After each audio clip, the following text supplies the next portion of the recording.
25절에서 33절까지 말씀입니다. 요한복음 16장 25절에서 33절까지 말씀입니다.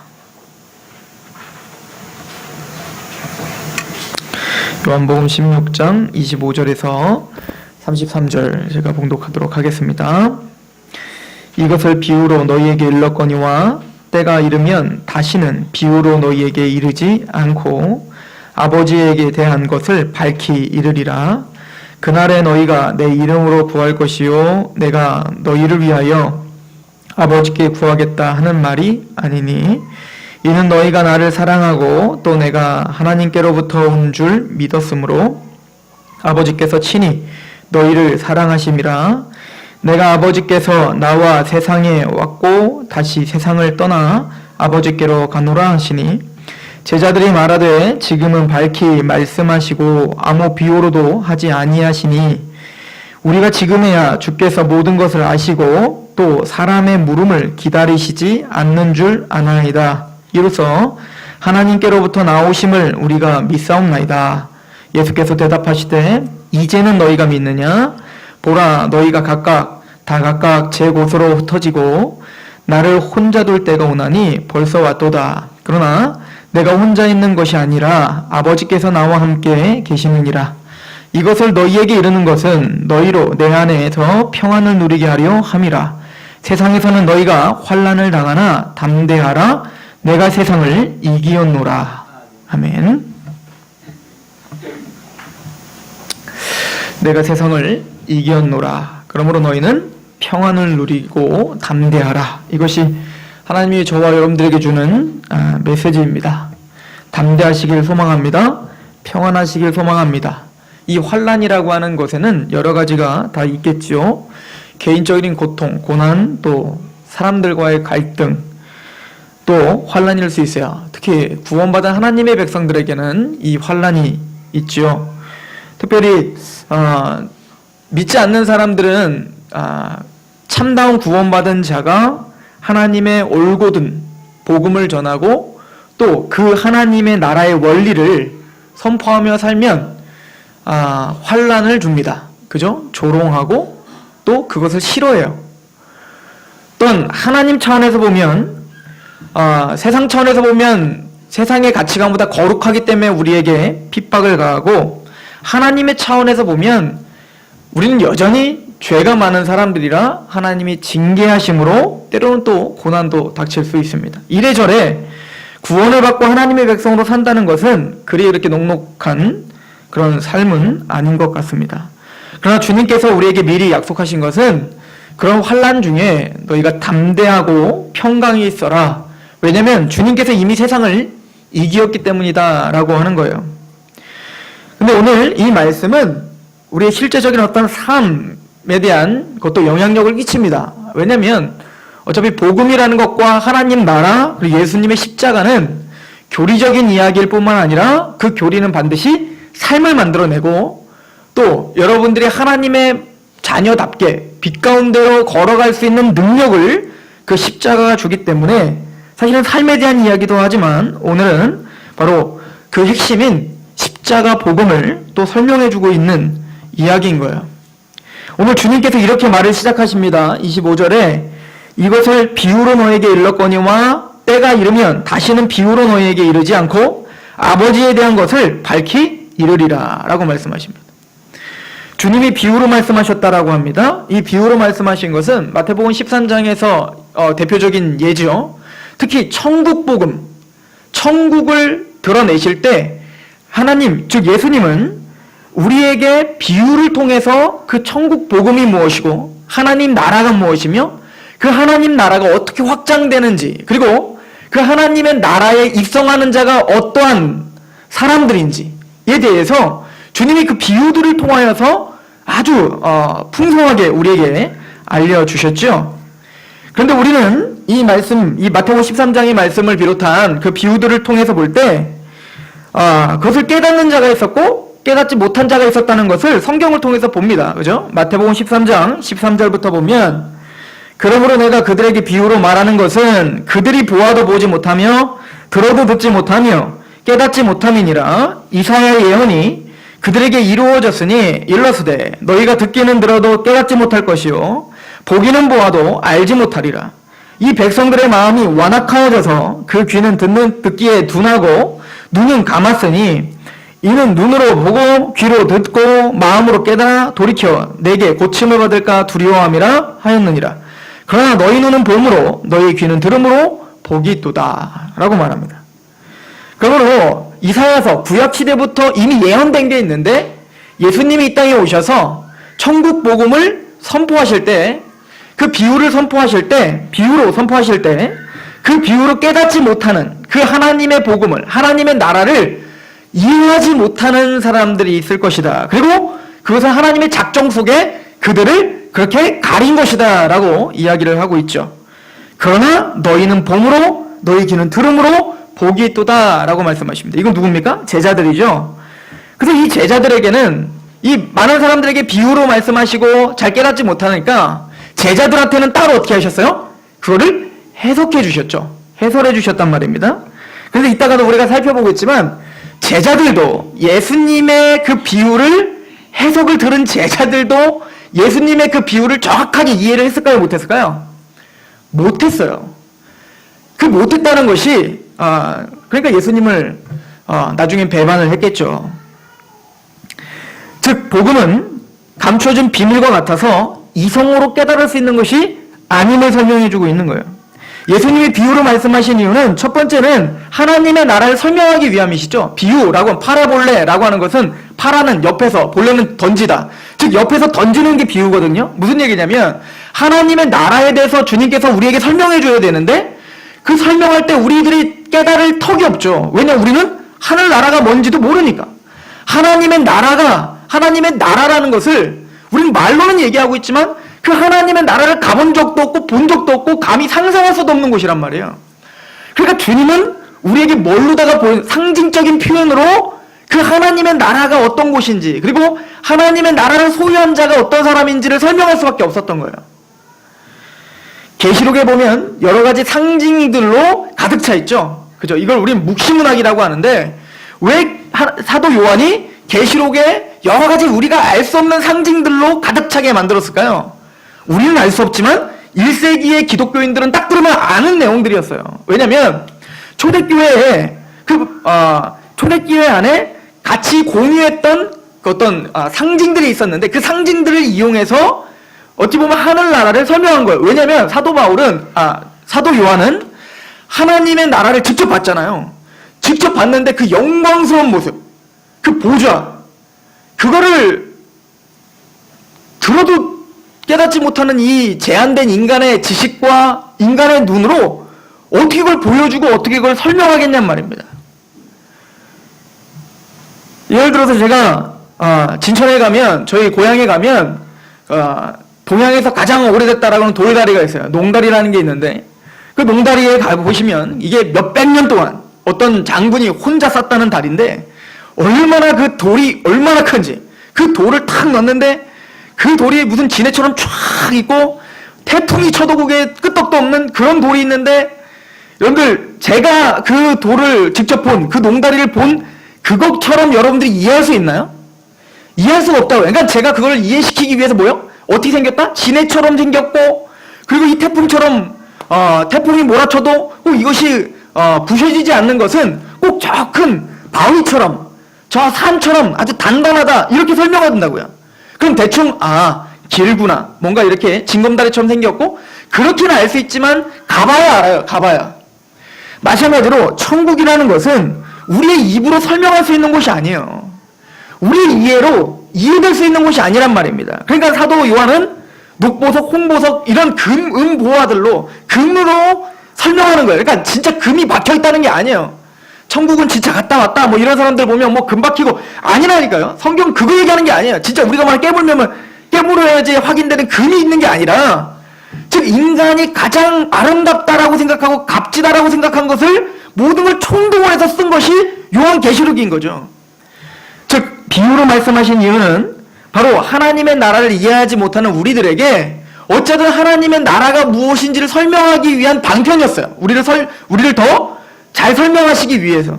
예를 들어서 하나님의 나라, 우리는 뜬구름 잡는다고요. 하나님 나라가 뭐지? 그럼 우린 보통 어디를 생각해요? 천국. 이 천국이라는 단어, 이 단어가 물론 마태복음에 쓰여져 있지만 그거는 의도적으로 하나님이라는 이름을 부를 수 없었기 때문에, 그죠? 유대인들은.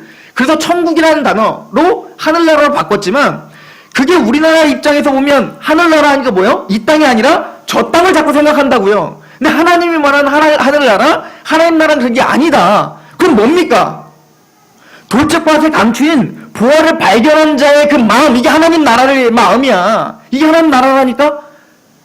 이해가시죠? 즉, 구원을 받고 하나님 나라가 임했다는 게 뭔지를 우리에게 쉽게 설명해주기 위해서 주님은 비유를 들어서 설명하시는 거예요. 그러나 이걸 깨닫지 못하는 사람들도 좀 이해는 가요. 여러분들, 우린 지금 설교를 계속 듣고 이미 답을 알기 때문에 우리가 그렇지. 주님께서 밭이 있는데 밭에는 좋은 밭이 있고 돌짝밭이 있고 가시덤불이 있고 그래서 씨가 뿌려졌는데 씨는 말씀이라 그 말씀이 딱 뿌려져갖고 좋은 밭에 난 것은 100배 60회 뭐 이렇게 열매를 낸다더라. 우리는 이해가 가지만 전혀 이런 해석이 없이 그냥 그 비유만 딱 들으면 어떨까요? 이게 뭔 소리야? 라고 이해하지 않겠죠. 근데 믿지 않는 그 제자들을 제한, 그들에게는 주님께서는 해석해 주지 않고 누구에게 해석해 주셨어요? 제자들에게 해석해 주셨습니다. 그런데 또 그 제자들조차 예수님에게 그 비유를 들었을 때, 해석을 들었을 때에도 이 비유가 제대로 이해가 되지 못했다라고 하는 것을 우린 볼 수 있어요. 왜 그런 것인가? 즉, 이 복음이라는 것은, 주님이 우리에게 전해준 이 복음이라는 것은 바로 비밀이기 때문에 그렇습니다. 우리의 힘으로, 우리의 지혜로 깨달을 수 없는 것임을 성경은 말해주기 때문에 그래요. 고린도전서 1장에도 보면 복음은 지혜 있는 자가 어디 있느냐, 능한 자가 어디 있느냐는 거잖아요. 하나님의 지혜로만 복음이 깨달아질 수 있어서 하나님은 일부러 복음의 미련한 곳으로 우리에게 전파하기를 원하셨다라고 말씀합니다. 골로새서 1장 27절에 하나님이 그들로 하여금 이 비밀의 영광이 이방인 가운데 얼마나 풍성한지를 알게 하려 하심이라. 이 비밀은 너희 안에 계신 그리스도니 곧 영광의 소망이라. 그래서 성경에서 비밀은 바로 복음이에요. 십자가 복음. 그 십자가 복음은 지금 예수님이 살아서 공생애를 하고 있는 동안에 제자들뿐만 아니라 그 많은 유대인들, 즉 바리새인과 서기관들조차 이해할 수도 없었고 감히 깨달을 수도 없었던 비밀이었단 말입니다. 그러면 주님은 왜 이사야서에 특히 유대인들을 왜 예수님 시대에 깨닫지 못하게 하셨을까? 예수님은 그 힌트를 첫 번째는 이런 걸 주죠. 아직 때가 되지 않았기 때문이다 라고 말하죠. 그래서 예수님이 그 기적과 이사를 보여주시고 하시는 말씀이 있어요. 이거 누구한테도 전하지 마라 라고 이야기하죠. 왜 그러냐면 아직 때가 되지 않았기 때문에 그래요. 아직 예수님은 왕으로 예루살렘을 세우려고 하면 도망가십니다. 왜요? 그 방법도 내가 왕이 되려 이 땅에 왔지만 그 방법은 예루살렘에 가서 다윗 같은 왕이 되는 게 아니라 나는 십자가에 죽어야지만이 부활하고 승리하는 그런 왕으로 이 땅에 왔는데 이 세상 사람들에게 아무리 설명해도 그걸 깨달을 수 없다는 걸 주님은 이미 잘 아세요. 그래서 아직 때가 되지 않았기 때문에 이 제자들과 유대인들은 아직 깨닫지 못한 거예요. 하나님이 그들을 가리게 한 겁니다. 왜? 그 예수님의 십자가, 그 죽으심은 반드시 이루어져야 하기 때문에 그렇습니다. 또 하나는 그 유대인들이 깨닫지 못한 이유는, 주님께서 깨닫지 못하게 한 이유는 로마서 11장 8절에 이야기하고 있습니다. 로마서 11장 8절에 기록된 바 하나님은 오늘까지 그들에게 혼미한 심령과 보지 못할 눈과 듣지 못할 귀를 주셨다함과 같으니라. 또 다윗이 이르되 그들의 밥상에 올무와 덫과 거치는 것과 보응이 되게 하시고 그들의 눈은 흐려 보지 못하고 그들의 등은 항상 붓게 하옵소서 하였느니라. 그러므로 내가 말하노니 그들이 넘어지기까지 실족하였느냐? 그럴 수 없느니라. 그들이 넘어짐으로 구원이 이방인에게 이르러 이스라엘로 시기나게 하려 함이니 그들의 넘어짐이 세상의 풍성함이 되며 그들의 실패가 이방인의 풍성함이 되거든 하물며 그들의 충만함이냐. 무슨 얘기입니까? 예수님이 비유로 말씀하시고 복음을 전파하지만 유대인들이 깨닫지 못했던 이유는 저 때문에 그래요. 여러분 때문에 그렇단 말입니다. 즉 아직 이방인들, 구원받지 못한 그 이방인들, 예수님이 십자가에 죽으시고 부활하시고 승천하셔서 이제는 오순절 성령님의 강림에 의해서 교회가 세워지고 이제 흩어졌던 하나님의 백성들이 모여들어 하나님의 말씀을 들어야 되거든요. 그러기 위해선 누가 깨닫지 못해야 되냐면 유대인들이 깨닫지 못해야 돼요. 왜냐면 유대인들이 먼저 복음을 깨닫고 그 유대인들이 전체가 다 회심을 하여 예수님을 믿게 되면 핍박하지 않을 테니까. 그럼 이들은 어떤 마음 태도로 가질까요? 하나님의 복음을 구약시대에 이미 유대인들에게 줬더니만 그 복음을 줘서 어떻게 하였습니까? 너희는 빛이 되라, 제사장 나라가 되라 했지만 이들은 제사장 나라가 되던가요? 못 되잖아요. 그 잘못된 선민사상으로 인해서 어떻게 해요? 구원받은 베드로조차, 구원받았던 그 사도들조차 예루살렘에서 자기들끼리 있었잖아요. 이방인들에게 가기를 꺼리했지 않습니까? 그래서 어떻게 하는 거예요? 유대인들에게 귀를 막고 눈을 막게 해서 그들로 하여금 어디를 핍박하게 하는 겁니까? 교회를 치게 하는 겁니다. 그래서 어떻게 하는 거예요? 흩어지게 하여 누가 풍성하게 되기 위해서 한국까지 복음이 전해져 와야 되니까. 그래서 하나님은 그들에게 뭡니까? 하나님의 말씀을, 복음을 깨닫지 못하도록 가리셨다라고 성경은 이렇게 정확하게 설명해주고 있는 겁니다.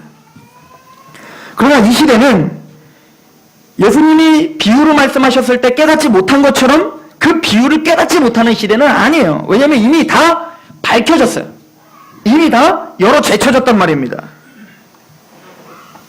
그래서 오늘 말씀을 보시면 다시 한번 보세요. 25절에 이것을 비유로 너에게 일렀거니와 때가 이르면 다시는 비유로 너에게 이르지 않고 아버지에 대한 것을 밝히 이르리라. 요한복음 16장 25절에 지금까지는 비유로 내가 너에게 일렀지만 이제는 때가 되면 이제는 비유로 말하지 않고 밝히 드러내줄게 라고 이야기하죠. 그럼 그때가 언제입니까? 자, 26절도 읽어봅시다. 그날에, 바로 그때를 이야기하죠. 그날에 너희가 내 이름으로 구할 것이요 내가 너희를 위하여 아버지께 구하겠다 하는 말이 아니니 이는 너희가 나를 사랑하고 또 내가 하나님께로부터 온 줄을 믿었으므로 아버지께서 친히 너희를 사랑하심이라. 자, 그날에는 너희가 내 이름으로 구할 수 있는 때다 이렇게 이야기해요. 그럼 그날, 그때는 언제일까요? 바로 부활의 시기를 가리키는 거예요. 제자들을 비롯하여 이 제자들을 통하여서 이제는 주님께서 비유로 말씀하셨던 그 복음이 이제는 정확하게 명백하게 드러나서 이제는 힘있게 전파되는 그때가 있습니다. 그때는 계시록 시대 이런 시대가 아니고 언제예요? 바로 예수님이 십자가에 죽으셨다가 부활하시면서 시작된 거예요. 성경에 그런 기록들이 있죠. 누가복음 24장 예수님께서 십자가에 죽으셨다가 부활하시자마자 제자들을 찾아오시죠. 아직도 주님의 가르쳐준 바를 깨닫지 못하고 흩어져 자기의 갓길로 갔던 그 제자들을 주님은 직접 찾아가셔서 그 제자에게 엠마오하던 그 두 제자에게 나타나셔서 이렇게 말씀하십니다. 누가복음 24장 27절. 이에 모세와 모든 선지자의 글로 시작하여 모든 성경에 쓴 바 자기에 관한 것을 자세히 설명하시니라.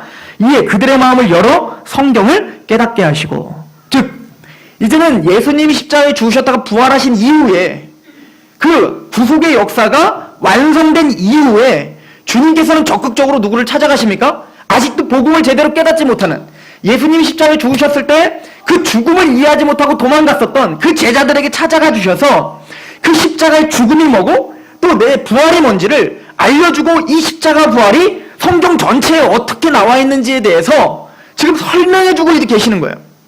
그랬더니 그들의 마음을 열어 성경을 깨닫게 하시더라 라고 45절에 말합니다. 누가 오신 뭡니까? 성령님인 거예요.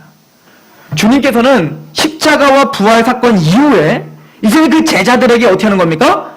이제는 밝히 드러나 그 십자가와 복음이 무엇인지, 십자가와 부활이 무엇인지를 정확하게 알 수 있도록 주님께서 그 마음을 열어 알게 하시고 깨닫게 하셨다는 거예요. 고린도후서 3장 13절에도 그런 말이 있죠? 고린도서 3장 13절 우리는 모세가 이스라엘 자손들에게 장차 없어질 것에 결국을 주목하지 못하게 하려고 수건을 그 얼굴에 쓴 것 같이 아니하노라. 그러나 그들의 마음이 완고하여 오늘까지도 구약을 읽을 때에 그 수건이 벗겨지지 아니하고 있으니 그 수건은 그리스도 안에서 없어질 것이라.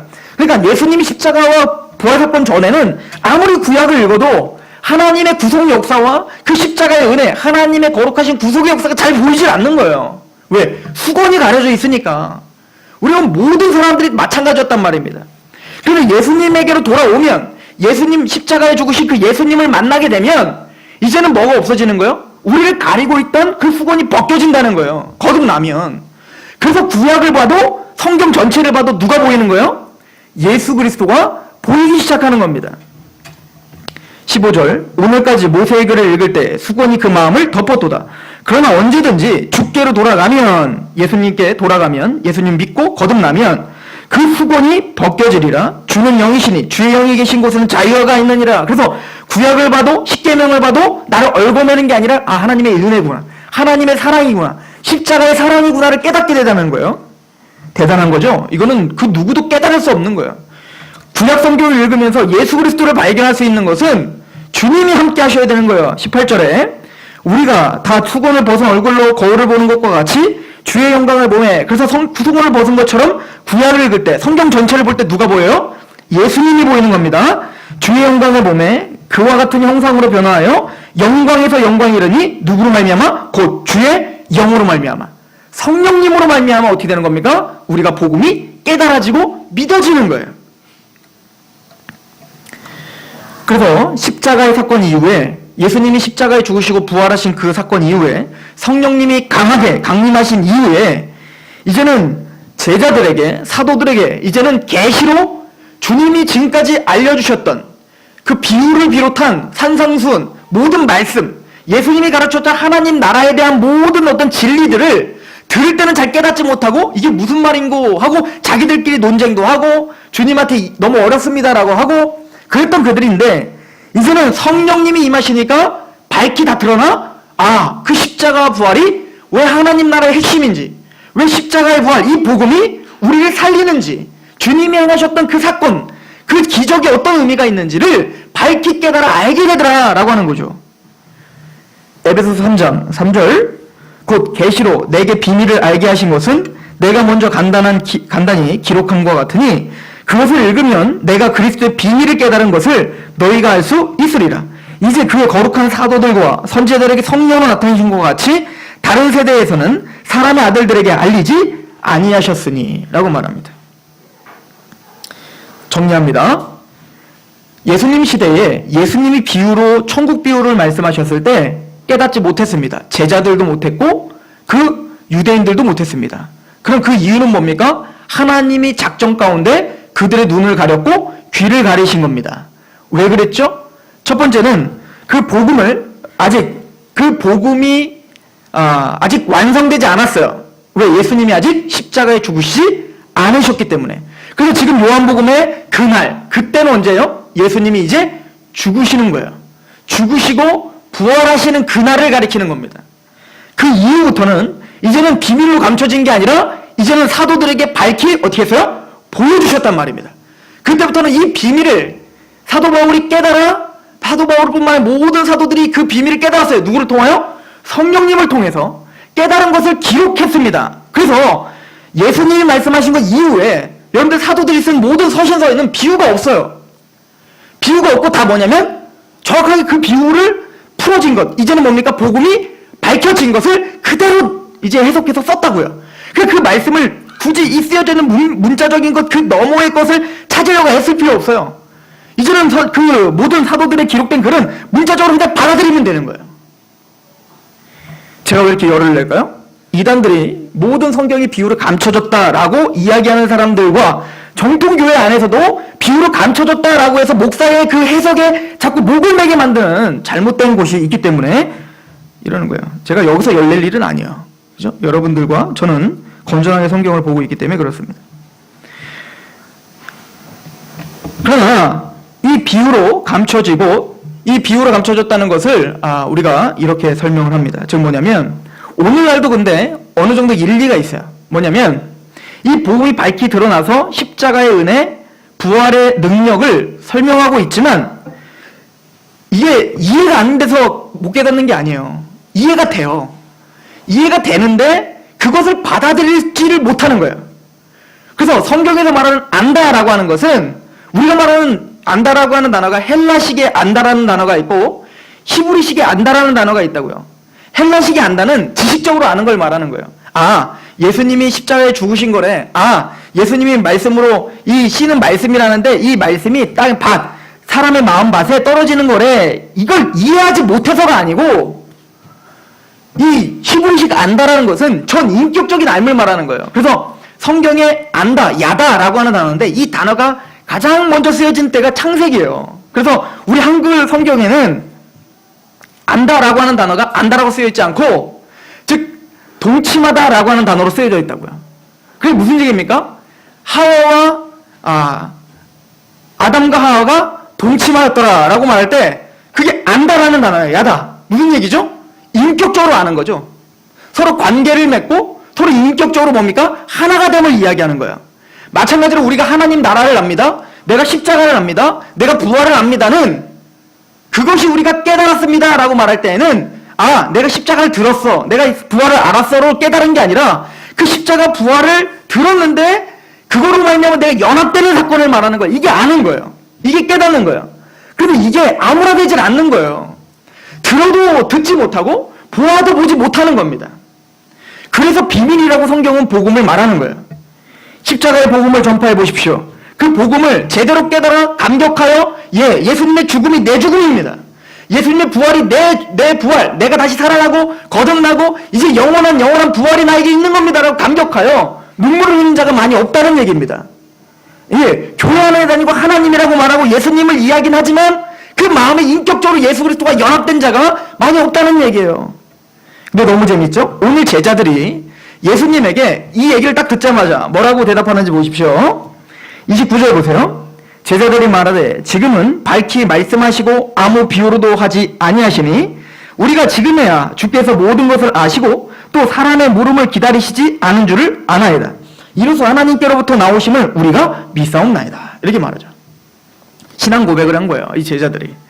근데 이 제자들이 뭔가 지금 착각하고 있는 게 있는데 뭐냐면 주님께서 말씀하시잖아요. 내가 예전엔 비유로 말했는데 이제는 비유로 더 이상 말하지 않고 명료하게 말할 때가 올 것이다. 그랬더니 이 제자들이 바로 그걸 딱 받아갖고 뭐라고 하냐면 주님이 지금 나한테 말씀하실 때 우리에게 말씀하실 때 비유로 말씀하시지 않고 그냥 풀어서 지금 얘기했잖아요. 그랬더니 뭐라고 하냐면 아이고 주님이 그렇게 말씀하시니까 내가 깨닫습니다. 내가 믿습니다. 라고 이야기했다고요. 그러나 제자들이 정말 믿었나요? 우리는 알죠? 제자들은 믿지 않았습니다. 우리만 아는 게 아니라 지금 제자들이 난 이제 당신을 믿습니다 라고 고백하고 있는 그 앞에서 그 말씀을 듣고 있는 예수님은 이들이 지금 잘 믿지 못하고 있다는 것을 주님은 더 잘 아셨죠. 그래서 다음 구절 보십시오. 31절. 예수께서 대답하시되 이제는 너희가 믿느냐? 라고 물어봐요. 이 물음은 너희가 진짜 믿음이니? 라고 되물어보고 있는 거예요. 너희들이 갖고 있는 게 진짜 믿음이니? 이제는 너희가 믿니? 진짜니? 너희가 믿음이 있는 거 스스로 시험하고 확증하라 라고 사도 바울이 고린도 교회에게 보내고 있는 것처럼 다시 되물어보는 거예요. 니들이 말한 게 진짜 믿음이니? 내가 주여 했는데요. 내가 하나님 믿어요. 당신 예수님의 하나님의 아들이시고 그리스도입니다. 사도 베드로가 고백했죠. 제대로 된 고백, 그 고백을 했지만 그게 정말 인격적으로 사도 바울을 뒤흔들고 인격적인 관계 속에서 십자가 안에 제대로 이해된 믿음이었나요? 아니었다는 거 우리 알고 있잖아요. 요한복음 3장 2절에 니고데모가 예수님이 와서 이렇게 고백합니다. 그가 밤에 예수께 와서 이르되 랍비여 우리가 당신은 하나님께로부터 오신 선생인 줄 아나이다. 하나님이 함께 하시지 않으면 당신이 행한 일은 이 표적을 아무도 할 수 없습니다. 당신이 행하신 표적을 보니까 당신은 하나님이 모르신 자인 줄 내가 믿어요. 그래서 내가 여기 밤에 내가 그 많은 바리새인들의 그 눈을 피해서 내가 여기까지 왔잖아요 라고 했지만 주님은 그의 믿음을 어떻게 합니까? 믿어주지 않죠. 네가 거듭났니? 라고 물어보잖아요. 또한 요한복음 6장 14절에 많은 무리들이 예수님이 제 표적과 기사를 보이니까 그 표적과 기사에 막 놀라고 와 이분이 진짜 하나님의 아들인가 봐. 이분이 정말 그리스도인가 봐. 그리고 막 믿으면서 왔잖아요. 그리고 이렇게 고백합니다. 요한복음 6장 14절 그 사람들이 예수께서 행하신 이 표적을 보고 말하되 이는 참으로 세상에 오실 그 선지자라. 구약에 예언됐던 라고 믿었다니까요. 요한복음 2장에도 보면 표적들을 보면서 와 예수님이 바로 그분이다 메시아다라고 믿었어요. 그런데 예수님이 십자가를 얘기했더니 어떻게 해요? 다 떠나더라. 그게 누구 얘기예요? 제자들 얘기인 거예요. 예, 주님이 비유로 말씀하시니까 내가 믿어지는데요? 믿어집니다. 라고 말했을 때 주님은 말씀하십니다. 너희가 진짜 믿느냐? 그리고 32절에 보라, 너희가 각각 제 곳으로 흩어지고 나를 혼자 둘 때가 오나니 벌써 왔도다. 그러나 내가 혼자 있는 것이 아니라 아버지께서 나와 함께 계시느니라. 너희가 믿는다라고 하는 그 믿음, 그게 진짜니? 그게 뭐라고 합니까? 예언을 하시죠? 너희가 흩어질 것이다. 뿔뿔이 흩어지고 나를 버릴 것이다. 나 홀로 둘 것이다. 이 얘기는 뭐예요? 그 믿음은 제대로 된 믿음이 아니다라고 하는 거예요. 주님은 이제 십자가에 잡혀 돌아가시기 직전에 제자들에게 너희가 진짜 믿음이니?에 대해서 다시 한번 물어보고 계시는 겁니다. 예수님은 알고 있습니다. 이들이 지금 그 십자가를 이해하지 못하고 있다는 것을, 예수님이 비유로 가르쳐줬던 하나님의 나라에 대해서 지금 정확하게 알지 못한다는 것을, 또 자신을 배반하고 버리고 도망할 것을 이미 주님은 알고 계십니다. 가끔 저한테 이렇게 질문하시는 분들이 있어요. 뭐냐면, 뭐 질문은 아니고 거의 고백들인데, 저는 일제시대 태어났으면 동방놀배와 신사참배를 했을 것 같아요. 랄지. 예를 들어 북한과 우리나라가 전쟁이 일어났는데 혹시 북한이 우리나라를 이겨가지고 북한 공산당이 우리를 지배하여 이제는 네가 죽을래 아니면 예수님을 포기할래 라고 할 때 과연 우리가 그 시험을 이길 수 있을 것인지 속으로 대답하십시오. 나는 그때가 되면 확실히 죽을 수 있습니다. 저는 못 믿겠어요. 그런 말들. 그리고 그런 고백도 사실은 그런 확신, 확답, 결단 이런 것이 여러분들을 승리하게 해주지 못합니다. 그런 결단과 결심 누가 했죠? 베드로와 이 제자들이 한 거예요. 난 믿습니다. 딴 사람이 당신을 버리도록 나는 절대 버리지 않습니다. 베드로가 얘기했던 거죠. 그러나 그렇게 결단하고 결심했던 그 베드로는 그 믿음이 얼마나 헛된 것이며 그 믿음이 얼마나 연약한 것인지를 철저하게 깨닫습니다. 언제? 예수님의 십자가를 바라본 이후에. 맞습니다. 예수님은 지금 말씀하시는 거예요. 너희가 진짜 날 믿니? 너희들이 진짜 내가 비유로 말씀했고 하나님의 나라의 선포를 정말 믿니? 예, 제가 믿습니다. 이젠 내가 믿습니다. 그래, 그 믿음은 다 부셔져 버릴 것이다. 다 헛된 것일 것이다. 네가 지금 결단하고 네가 지금 믿는다라고 하는 그거 다 부셔질 것이다. 뭐라고 말합니까? 오늘 보세요. 32절에 다시 보면 33절 이것을 너희에게 이르는 것은 너희로 내 안에서 평안을 누리게 하려 함이라. 세상에서는 너희가 환난을 당하나 담대하라. 자 보세요.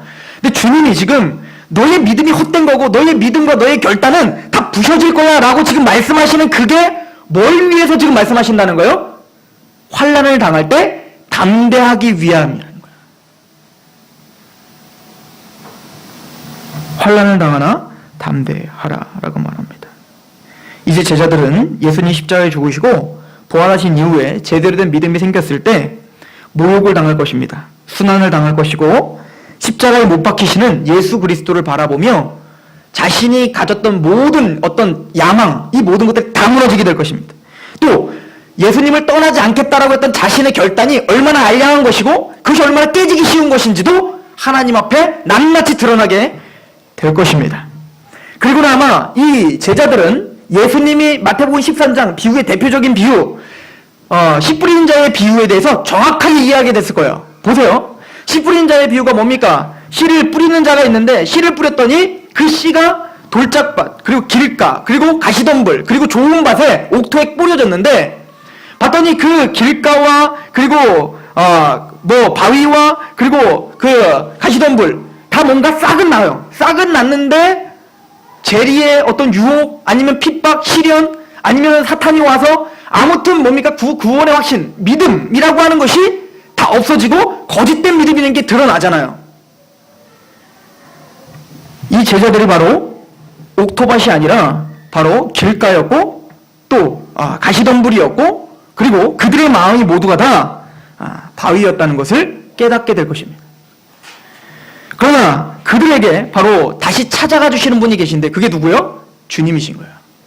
예수님이 그렇게 시험이 들어 떠났던 저는 길가입니다. 저는 옥토바디 되지 못한 자입니다. 저는 재리의 유혹 때문에 주님의 십자가를 버릴 수밖에 없는 자입니다. 라고 다시 어부의 길로 가서 다시 그물을 던졌던 베드로에게 주님은 찾아가 어떻게 하신 겁니까? 사랑의 고백을 받아내고야만 하는 거죠. 지금 뭐 하는 겁니까? 성령님을 또 그들에게 보내주시는 겁니다. 뭐 하는 겁니까? 길가를 옥토바디로 바꾸시고 계시는 거예요. 그렇구나. 예수님의 말씀이 우리 안에 30배, 60배, 100배로 열매 맺게 하기 위해선 내 길가인 내가 스스로 기경할 수 있는 게 아니구나. 내 믿음, 내가 만드는 게 아니라 주님이 함께 하셔야 되는구나. 그리고 말하는 거예요. 내가 세상을 이기었노라. 저는 이 말씀을 오늘 몇 번 계속 묵상하면서 얼마나 큰 위안이 되는지 모르는 거예요. 저는 저의 믿음을 확신할 수 없습니다. 저의 결단을 확신할 수 없단 말이에요. 얼마나 많이 흔들리는지 모릅니다. 세상의 유혹에 얼마나 많이 유혹당하는지 모릅니다. 거룩한 복음을 전하면서도, 거룩한 말씀을 전하면서도 그 주의 그 말씀, 내가 전한 그 말씀을 붙잡고 사는 것조차 너무 힘들어서 끊임없이 넘어지는 저입니다. 그래서 때로는 내가 진짜 구원받은 사람일까? 라고 고민할 때도 있단 말입니다. 그런데 그런 저에게 다시 확인해 주시고 평강을 주시며 담대함을 주십니다. 왜냐하면 맞아, 네 믿음은 부셔지는 거야. 그러나 내가 이기었다. 내가 이겼으니 너는 그 승리를 네 것으로만 가지면 된다. 너보고 싸워 이기라는 말이 아니다.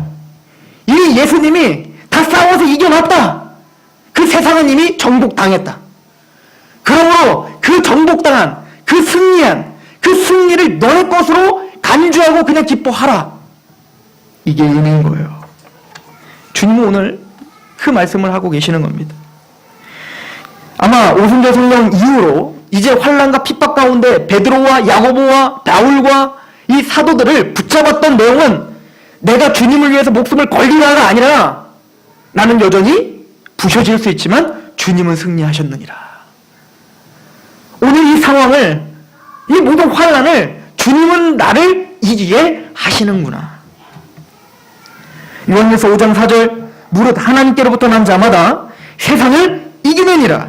세상을 이기는 승리는 이것이니 우리의 믿음이니라. 우리가 싸워 승리하는 게 아니라 그 승리해 놓으신 예수님의 십자가의 그 승리를 믿는 거예요. 이게 우리의 승리인 거예요. 계시록 3장 21절 이기는 그에게는 내가 내 보좌에 함께 앉게 하여 주기를 내가 이기고 아버지 보좌에 함께 앉는 것과 같이 하리라. 주님은 이미 십자가에 죽으셨고 부활하셔 하나님의 보좌에 앉으셨습니다. 그리고는 이렇게 이기는 자, 즉 믿음으로 이기는 자, 이 믿음을 갖고 담대한 자, 그 자를 아버지 보좌에 함께 앉는 것과 같이 하셨다. 이것이 오늘 말씀의 선포입니다. 이것을 너에게 이르는 것은 너희로 내 안에서 평안을 누리게 하려 함이라. 세상에서는 너희가 환난을 당하나 담대하라. 내가 세상을 이겼노라. 여러분들이 확신을 가져야 될 이유가 여기 있습니다. 여러분들이 어떤 상황 속에서 어떤 병에 걸리셨습니까? 아니면 여러분들이 어떤 갈등이 있습니까? 아니면 때로는 내 마음대로 되지 않는 하나님 뜻에서 어긋난 그 삶을 보면서 처절하게 하나님 앞에 애통하고 계십니까? 어떤 상황이든 하나님은 이미 예수 그리스도를 통해서 이기셨고 저와 여러분들 이긴 자 이스라엘이라고 하는 칭호를 주셨음을 믿고 여러분들 평강을 누리시길 소망합니다. 그 평강이 여러분들 실제적인 삶도 하나님 앞에 살 수 있도록 인도하실 것입니다. 기도하겠습니다. 하나님, 하나님의 나라는 비밀입니다. 우리가 지금 듣고 깨닫고 십자가의 은혜로 죄사함을 받은 것, 이 모든 것이 비밀입니다. 이 비밀을 알게 하신 성령님, 우리 마음을 부셔주셔서 감사합니다. 또 하나님, 우리가 오늘도 쓰러지고 또 쓰러지고 또 쓰러질 나약한 자들, 이미 나는 세상을 이기었다 라고 하신 하나님의 승리를, 예수 그리스도의 승리를 내 것으로 간주해 주셨다는 것을 믿고 우리는 이긴 자가 되었습니다. 주여, 이 평강이, 이 담대함이 우리의 삶을 승리로 인도하게 하여 주시옵소서. 주 여호와 하나님을 바라보겠사오니 이제는 우리를 사용하여 주옵소서. 예수 그리스도의 이름으로 감사하며 기도합니다. 아멘. 우리 하나님 앞에 찬양합시다.